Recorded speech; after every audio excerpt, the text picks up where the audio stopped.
안녕하세요, 한성우입니다. 지난 영상에서 제가 협상 결렬 얘기를 했고 그 기세를 몰아서 더 좀 얘기를 하고 싶은 내용이 있어서 영상을 찍어 둡니다. 제가 해외에서 협상을 해보고 나니까 저도 뭐 경험이 많은 건 아닙니다.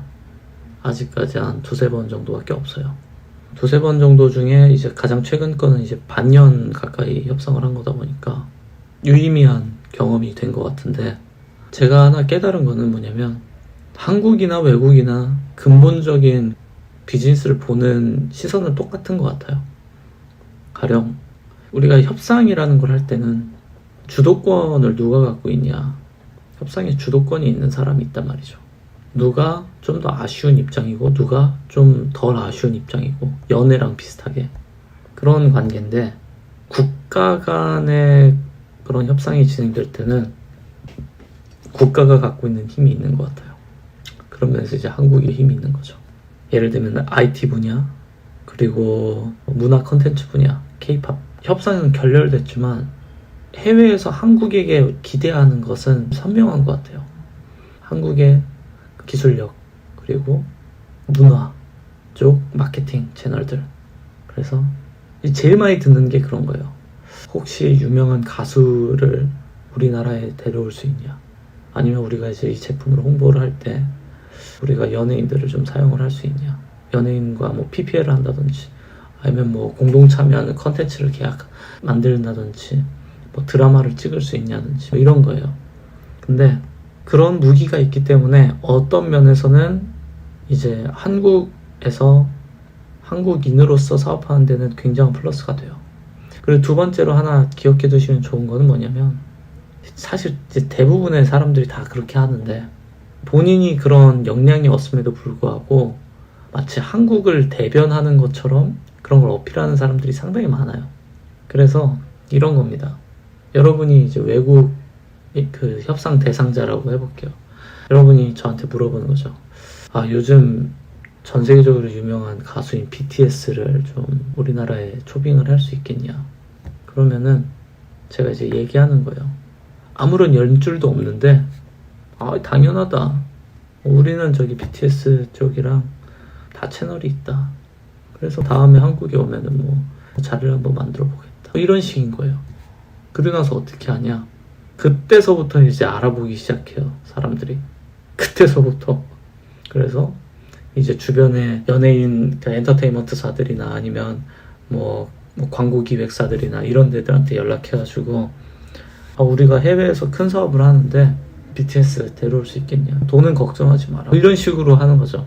그럼 광고 기획사 입장에서는 어떻게 하냐, 이제 두 가지로 나뉩니다. 할 수 있다, 할 수 없다. 당연히 다 두 가지로 나누는데, 할 수 없다는 본인 풀에서 없는 사람들이에요. 본인 풀에서 없는 사람들. 그리고 할 수 있다는 뭐냐면, 일단 할 수 있다고 해요. 그리고 나서 어차피 당장 BTS를 볼 건 아니잖아요. 그러니까 컨택을 할 수 있는 컨택 포인트를 또 찾아봐요. 그럼 결국 무슨 일이냐, 계속 웃돈을 붙이겠다는 거예요.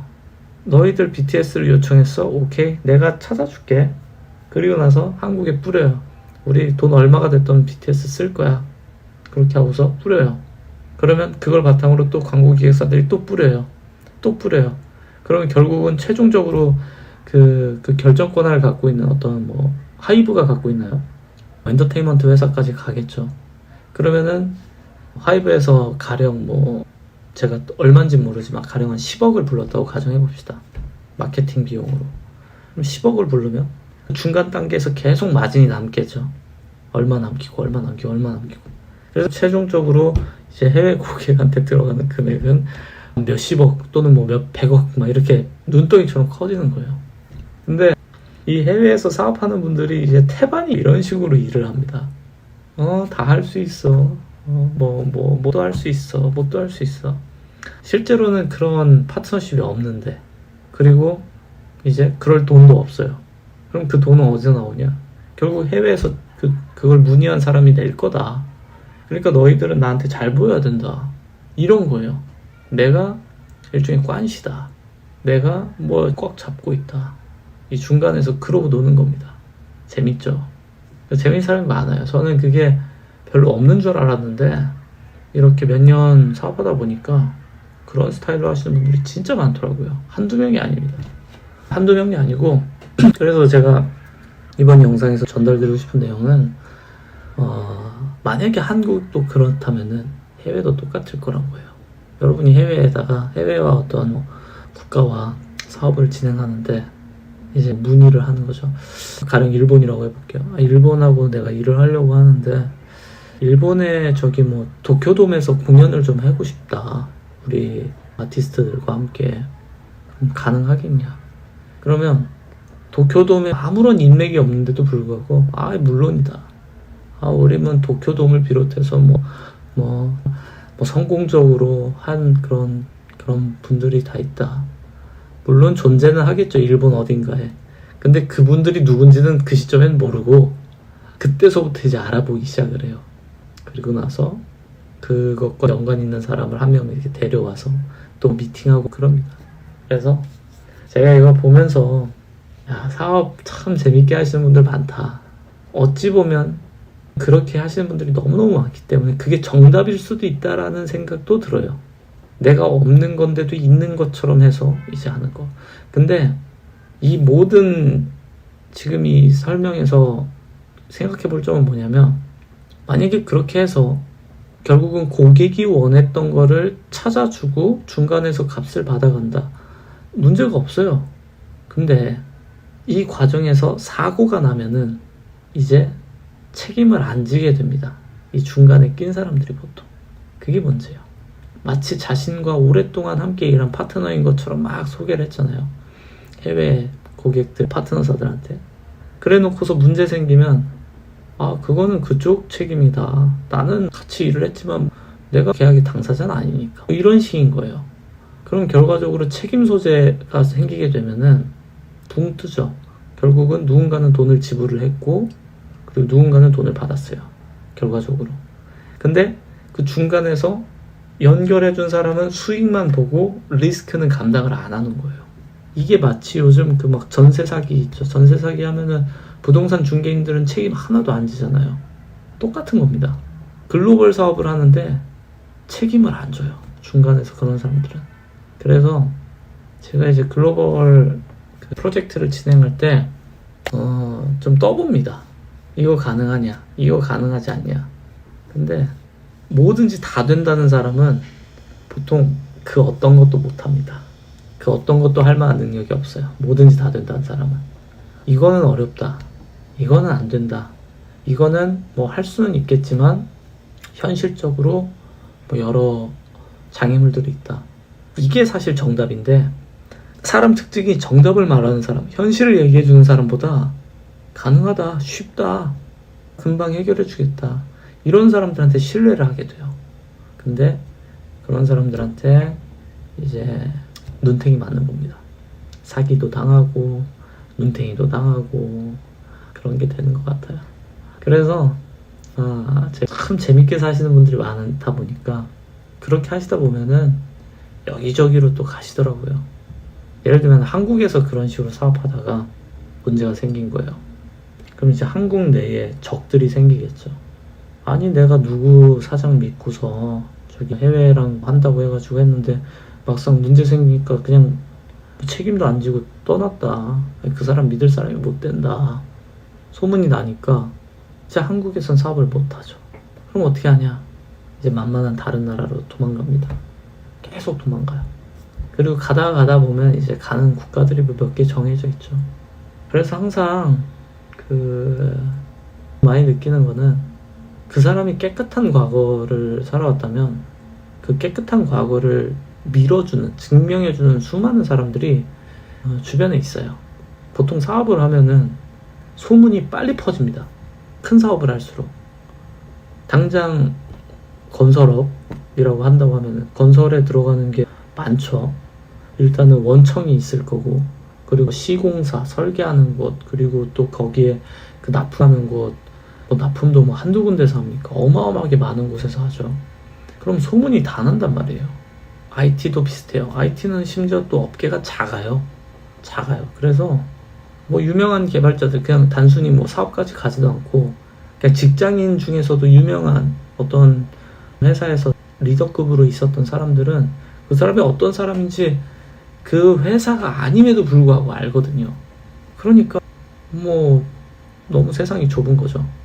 근데 그렇게 세상이 좁은데 저 사람에 대해서 레코드가 없다, 뭐 기록이 없다, 아니면 그 사람에 대해서 뭐 평가하는 게 뭔가 공백이 있다. 싸한 거죠. 싸하다.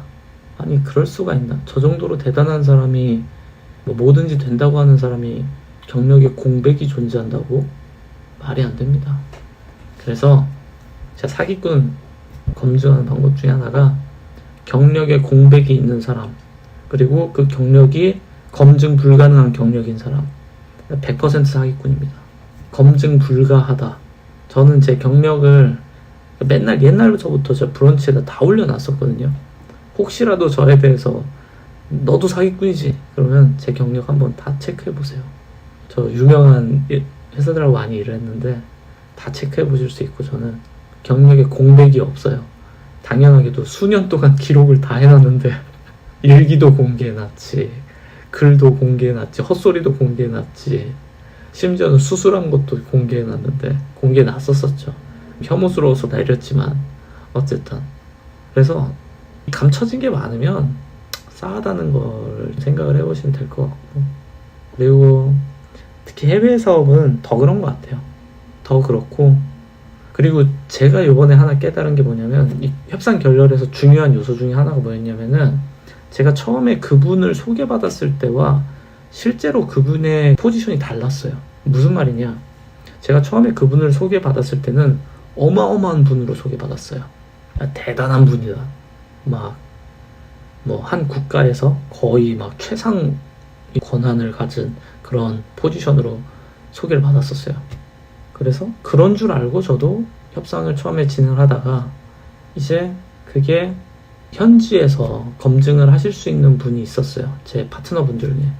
그래서 그분한테 요청을 해서 한번 직접 만나달라, 그리고 그분 회사와 직책이 진짜인지 오류가 없는지 한번 체크 부탁드린다 했는데 차이가 있었던 거죠.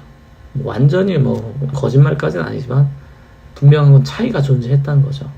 그래서 제 입장에서도 훨씬 더 메리트가 확 떨어진 게 있었고, 그래서 허위 경력 정말 조심해야 됩니다. 허위 경력은 정말 조심해야 돼요.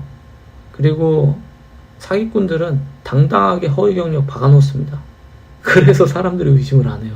그리고 본인이 그 경력된 거를 자료로 만들어가지고 보내주고 그렇습니다. 근데 검증해보면 됩니다. 이 나라가 좁기 때문에 몇 다리만 건너면 다 검증해요. 혹시라도 이 영상 보신 분 중에 검증 필요하면 저한테 그냥 문의 주세요. 제가 금방금방 찾아드리거든요. 보통 한 반나절이면 그분 했던 사람인지 다 찾아냅니다. 다 찾아내서 뭐 나쁜 의도가 아니라 이제 허위 경력이 있냐 없냐니까, 허위 경력 같은 거 혹시 궁금하신 분들 있으면 그렇게 제가 도움을 드릴 수 있긴 하고요. 어쨌든 그래, 사업할 때 사람 가려야 됩니다. 우리 독전이라는 영화에서 그 마약쟁이가 그런 얘기했죠. 사람을 가려야 된다고, 끝까지 의심해야 된다고. 여러분 끝까지 의심해야 됩니다, 진짜 사업할 때. 그래서 저도 믿지 마십시오.